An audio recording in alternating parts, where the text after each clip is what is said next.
নমস্কাৰ বন্ধুসকল, আজি আমি বনাব লৈছোঁ ছাগলীৰ মাথা। কিদৰে বনোৱা হয় ভিডিঅ'ৰ জৰিয়তে আপোনালোকক দেখাম। যদি ভিডিঅ' চাই ভাল পায় লাইক, কমেণ্ট, শ্বেয়াৰ লগতে ছাবস্ক্ৰাইব কৰি দিবলৈ আশা কৰিলোঁ। আৰু লগত কি কি দিয়া হৈছে আপোনালোকে ভিডিঅ'টো শেষলৈকে চাব তাৰে কামনা কৰিলোঁ।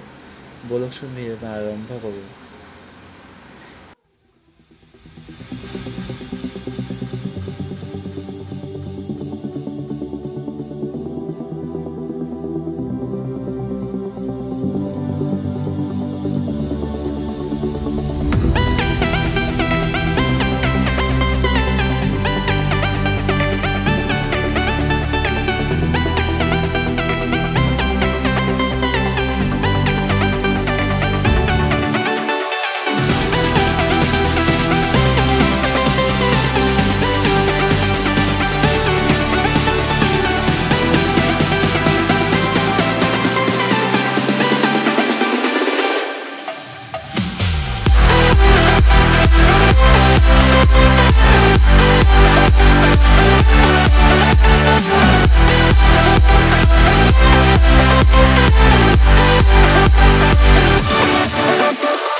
আমাৰ হৈ গৈছে ছাগলী মাথা বনাই আৰু শেষলৈকে ভিডিঅ'টো চোৱাৰ বাবে ধন্যবাদ থাকিল। Hey guys.